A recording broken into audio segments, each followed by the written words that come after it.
নমস্কার, শুরু করছি বঙ্গভোট রঙ্গ 2024, দ্য প্লুরালস, নিউজস্কোপ এবং ক্লাইমেট চ্যানেল কানাডার সঙ্গে একসঙ্গে। আপনারা জানেন যে নির্বাচন প্রক্রিয়া চলছে, দেশ জুড়ে মানুষ ভোট দিচ্ছেন, পৃথিবীর বৃহত্তম গণতন্ত্র। আজকে আমরা যে বিষয়টা নিয়ে আলোচনা করব সেটা হচ্ছে বাংলার উন্নয়ন বনাম ভারতের উন্নয়ন, কে এগিয়ে? প্রশ্নচিহ্ন। দেখুন, আমরা যদি ভারত এবং পশ্চিমবঙ্গ দুটো এন্টিটিকে দেখি, ভারতের প্রধানমন্ত্রী নরেন্দ্র মোদী নানান রকম ক্লেম করছেন, তার মন্ত্রীরা নানান রকম ক্লেম করছেন, জিডিপি গ্রোথের কথা হচ্ছে, পৃথিবীর অন্যতম সেরা জিডিপি গ্রোথের কথা হচ্ছে। পাশাপাশি আবার আমরা দেখতে পাচ্ছি অনেকগুলো ইন্ডেক্সে ভারত সরকারকে দিচ্ছেন বিরোধীরা। পাশাপাশি পশ্চিমবঙ্গেও একই রকম ছবি, পশ্চিমবঙ্গের বিরুদ্ধে নানান সমালোচনা হচ্ছে, কিন্তু দেখা যাচ্ছে যে ভারতের অন্যতম বড় ইকোনমি হচ্ছে পশ্চিমবঙ্গ জিডিপির দিক থেকে। এখানেও নানান ধরনের ডেভেলপমেন্টাল মডেলের কথা শোনা যাচ্ছে, বলা হচ্ছে না আমরা সোশ্যাল ডেভেলপমেন্টের দিকে জোর দিচ্ছি, তার ভালো মন্দ নানান দিক আছে। এখানে আমরা আগে আলোচনা করেছি লক্ষ্মীর ভান্ডার, এখানে নানান অন্য ধরনের মডেল অপারেট করছে। এই জায়গায় দাঁড়িয়ে এই দুটো একদম কমপ্লিটলি ডিফারেন্ট ন্যারেটিভের মধ্যে দাঁড়িয়ে আমাদের সঙ্গে যারা আছেন, ডক্টর প্রফেসর নীলাঞ্জন ঘোষ। নীলাঞ্জন বিশিষ্ট অর্থনীতিবিদ এবং যে ইকোনমিস্ট সারা ভারতবর্ষের যে অ্যাসোসিয়েশন, তার প্রেসিডেন্ট এই মুহূর্তে, ওআরএফ কলকাতার ডিরেক্টর, এবং আর ওর অনেকগুলো আরো পরিচয় আছে। এবং আমার সঙ্গে আছেন প্রফেসর ইমন কল্যাণ লাহিড়ী, যিনি ইন্টারন্যাশনাল রিলেশনসের প্রফেসর, যাদবপুর বিশ্ববিদ্যালয়। আমার সঙ্গে রয়েছে আমার সাংবাদিক বন্ধু জয়জিৎ দাস। ও গ্রাউন্ড লেভেলে ইলেকশনটা কেমন হচ্ছে দেখছে। আমরা এই চারজন মিলে বোঝার চেষ্টা করব যে সত্যিটা কোথায়, somewhere in between. Nilanjan, exactly ওই জায়গা থেকে শুরু করবো। ইন্ডিয়ান অ্যান্ড ওয়েস্ট বেঙ্গল আমরা যদি এক এক করে দেখি, আমরা খুব কুইকলি সবাই রেসপন্ড করবো, চেষ্টা করবো সময়ের মধ্যে দৃষ্টিটাকে রাখতে। ইন্ডিয়ান ইকোনমি এই মুহূর্তে কোন জায়গায় দাঁড়িয়ে? West Bengal will discuss letter, let's first talk about India. Indian economy যদি আমি গ্রোথের পার্সপেক্টিভ থেকে দেখি, তো ডেফিনেটলি অত্যন্ত ভালো জায়গায় দাঁড়িয়ে। এবং গিভেন দ্য ফ্যাক্ট যে আমাদের 8%-এর বেশি গ্রোথ হচ্ছে লাস্ট কোয়ার্টার, যেটা আপনার ডিসেম্বরে শেষ হয়েছে, এবং যতগুলো মেজর ইকোনমি রয়েছে তাদের মধ্যে definitely Indian economic growth rate সব থেকে হাই। এখানে একটা খুব ইন্টারেস্টিং জিনিস দেখা যাচ্ছে। জেনারেলি যদি 1991 সাল থেকে 2023 অব্দি আমি গ্রোথের ড্রাইভার দেখি, সব থেকে বড় গ্রোথ ড্রাইভার ছিল এতদিন কনজাম্পশন, যার জন্য ইন্ডিয়ান ইকোনমি অর্গানিক্যালি ছিল কনজাম্পশন ড্রিভেন গ্রোথ ইকোনমি। কিন্তু এই 2023-এর যে December last October to December quarter, সেখানে দেখা যাচ্ছে যে হারে 8%, 8.1% হারে গ্রোথ হয়েছে ঠিকই, কিন্তু কনজাম্পশনের গ্রোথ কিন্তু সেই হারে হয়নি। রাদার এইখানে একটা অন্য গ্রোথ ফোর্স দেখা দিল, সেটা ইনভেস্টমেন্ট ড্রিভেন গ্রোথ। এবং এর প্রধান কারণটা হচ্ছে যে গত 2019 থেকে 2022-23 ক্যাপিটাল ফরমেশন এবং ক্যাপিটাল এক্সপেন্ডিচার প্রচুর পরিমাণে বাজেটে বাড়ানো হয়েছে, এবং যে কারণে আমরা দেখতে পাচ্ছি একটা রিডিস্ট্রিবিউশন চেঞ্জ হচ্ছে এই গ্রোথ ফোর্সটার মধ্যে। তো এটা দরকার ছিল, এই ডাইভার্সিফিকেশনটা দরকার, এবং this in one sense augurs well ভারতবর্ষের ইকোনমিক ভবিষ্যতের জন্য। আমি একটা জায়গা তো ইন্টারাপ্ট করি, সেটা হচ্ছে যে যদি তোমাকে আজকে বিরোধী দল অ্যাডভোকেট করে এবং বলে যে এই ভারতের ইকোনমিক প্রসেস এবং গ্রোথ মডেলে তুমি কোনো ফাঁক দেখতে পাচ্ছ,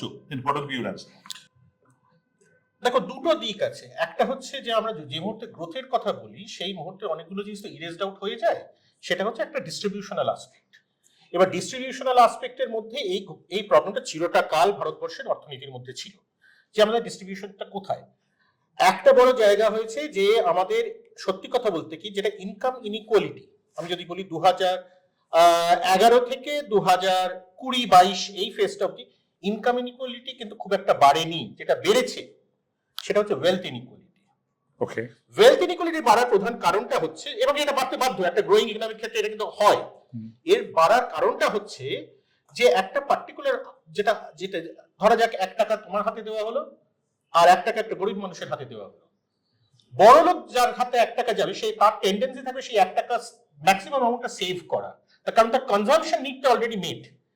গরিব যে থাকবে তার টেন্ডেন্সি হবে সেই 1 টাকার মধ্যে 90% আমাকে 1 টাকাই তার খেয়ে থাকা, কনজিউম করা, কারণ তার কনজাম্পশন নিডটা তৈরি হয়। এবার এই যে সেভিংটা তুমি কোথায় দাও? ওয়েলথ তৈরি করতে দাও, যার জন্য তার ক্ষেত্রে ওয়েলথ তৈরি হচ্ছে না, এবং এটা হতে বাধ্য এই গ্রোয়িং। আমার একটা ফান্ডামেন্টাল কোয়েশ্চেন হয়তো পরবর্তীকালে করবো, দুজনকেই তাহলে কি 1 টাকা দেওয়া উচিত, সে প্রশ্নটা আসবো। কিন্তু তার আগে আমি প্রফেসর লাইরির কাছে আসছি। আপনি কিভাবে দেখছেন ভারতের যে ডেভেলপমেন্টাল স্ট্রাকচার বা ডেভেলপমেন্ট এখন আছে, এর ফেভারে এগেইনস্টে অনেক কথা হচ্ছে, হাউ ইউ সি ইট?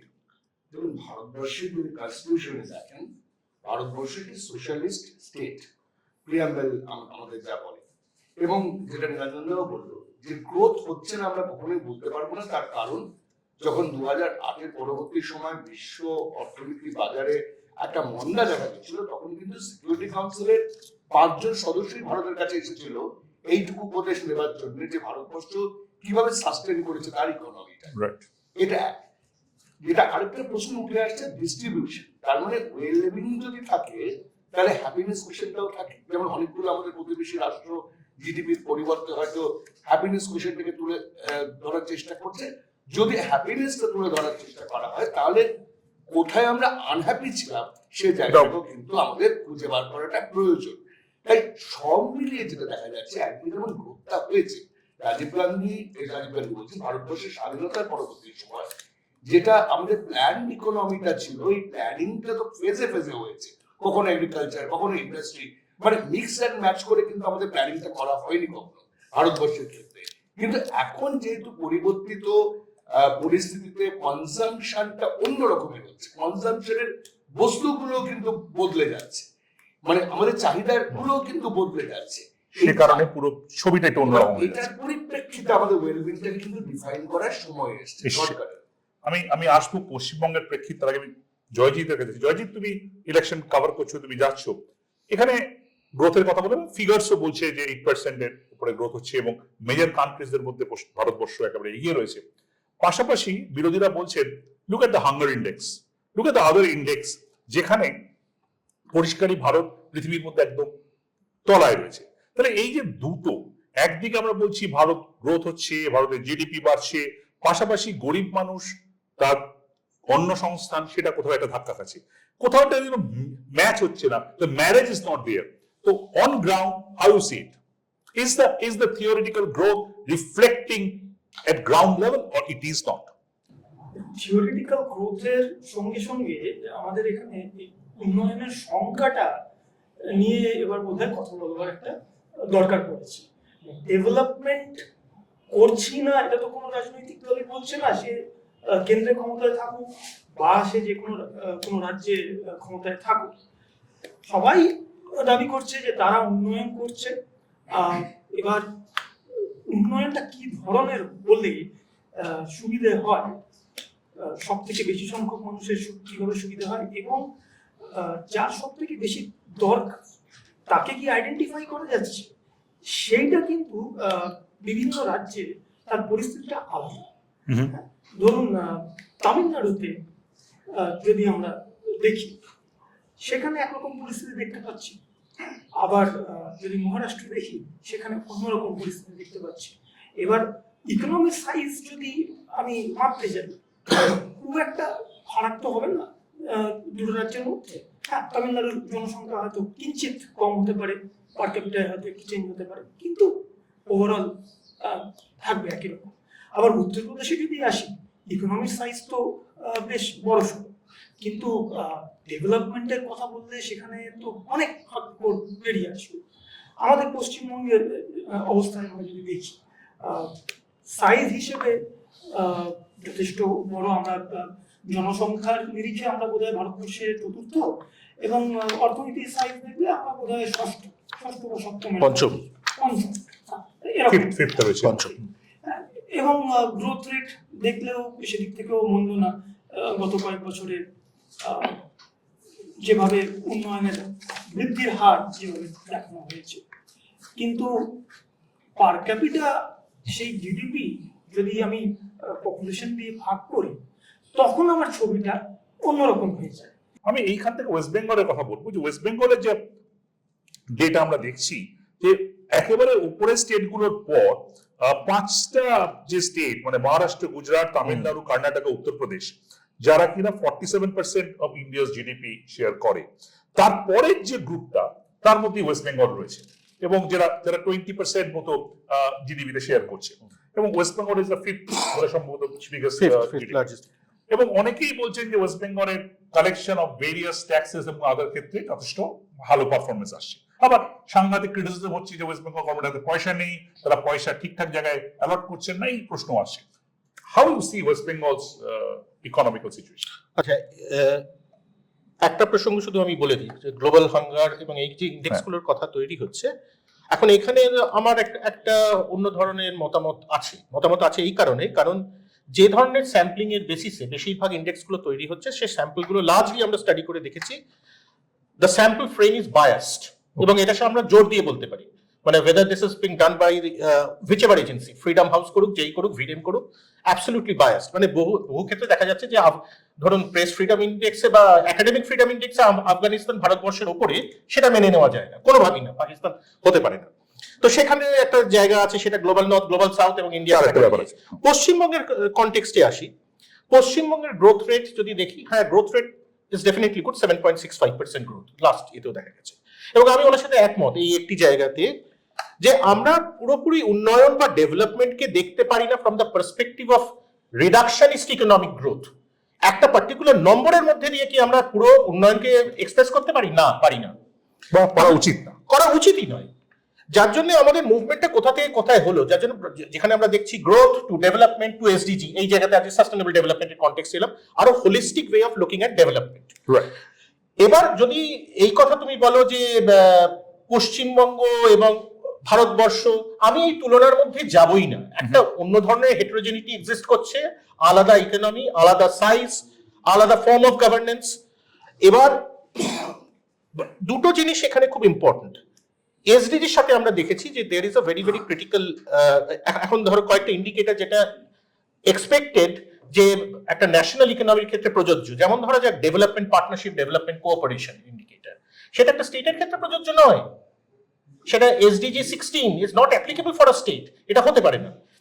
পশ্চিমবঙ্গের কিছু কিছু জায়গায় পশ্চিমবঙ্গ ভালো করেছে, সেটা ঠিক কথা, আবার কিছু কিছু জায়গায় পশ্চিমবঙ্গ ভালো করছে না, সেটা ইজ অলসো ট্রু। এখন আমি একটা জিনিস দেখেছি যে জেনারেলি একটা ইকোনমিতে যখন তাদের এসডিজি স্কোর ভালো হয়, তার কারণ কি এসডিজি কয়েকটা চারটে জিনিসকে অ্যাড্রেস করে। একটা হচ্ছে labour market condition, human capital, একটা হচ্ছে আমার ন্যাচারাল ক্যাপিটাল, পুরো কিরকম ন্যাচারাল ক্যাপিটাল স্টেটটা রয়েছে, life under water, life on earth ইত্যাদি ইত্যাদি। একটা হচ্ছে ফিজিক্যাল ক্যাপিটাল, ফিজিক্যাল ইনফ্রাস্ট্রাকচার কোন জায়গায় রয়েছে, আর একটা social capital, social value, social institutions কিরকম ভাবে এমবেডেড। এবং এই ধরনের চারটে ক্যাপিটাল যখন একটা ইকোনমির মধ্যে এমবেডেড থাকে, সেখানে the fifth form of capital, financial capital flow করে সাধারণত। ভারতবর্ষে আমরা দেখছি 2014 থেকে রেকর্ড ফাইন্যান্সিয়াল ক্যাপিটাল ফ্লো করেছে in the form of FDI. Paschimbanga কিন্তু খারাপ করছে না যদি আমি এফডিআই ফ্লো দেখি, এবং পশ্চিমবঙ্গ টপ 10টা স্টেটের মধ্যে আসে, বোধহয় নাম্বার 8 এ রয়েছে in terms of FDI flow ব্যক্তি 2019 থেকে 2022, এবং বোধহয় 1.42 বিলিয়ন ডলার এফডিআই ফ্লো করেছে পশ্চিমবঙ্গে। এখন যদি বলে যে পশ্চিমবঙ্গে না সেরকম তো কিছু দেখতে পাচ্ছি না, সেরকম দেখতে পাচ্ছি না। ভেরি ইন্টারেস্টিং পয়েন্ট যে হ্যাঁ তুমি অ্যাড করতে চাই। হ্যাঁ, একটাই সেন্টেন্স দিয়ে আমি শেষ করবো এই জায়গাটা, যে এই যে ফ্লোটা হচ্ছে, এর তো একটা অর্গানিক কন্ডিশন আছে পশ্চিমবঙ্গে। অর্গানিক কন্ডিশনটা কি? আমাদের এখানে হিউজ ন্যাচারাল ক্যাপিটাল আছে, আমাদের এখানে সস্তার হিউম্যান ক্যাপিটাল আছে, সস্তা এবং সবথেকে সস্তা। আমাদের টোপোগ্রাফিক্যাল অ্যাডভান্টেজ আছে, টোপোগ্রাফিক্যাল, আমাদের কানেক্টিভিটি, এই মেরিটাইম কানেক্টিভিটি। আচ্ছা, একটা বড় জিনিস হচ্ছে যদি আমি সবকটা স্টেটের ইনফ্লেশন রেট গুলো দেখি, পশ্চিমবঙ্গে কিন্তু inflation rate is one of the lowest across Indian states.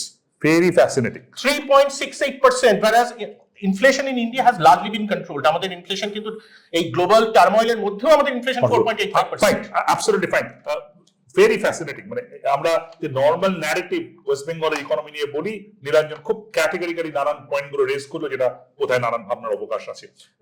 আমি চলে আসি আপনার কাছে, যে এই যে ওয়েস্ট বেঙ্গলের যে ইকোনমিক স্ট্রাকচারের কথা বললো, আর একটা ইন্টারেস্টিং পার্ট যে ওয়েস্ট বেঙ্গল কিন্তু সেটা স্ট্র্যাটেজিক্যালি হোক, সেটা যেভাবেই হোক, সোশ্যাল ইস্যুস গুলোকে খুব সামনে নিয়ে এসেছে। They are investing about 44% in women empowerment related projects last budget অনুযায়ী।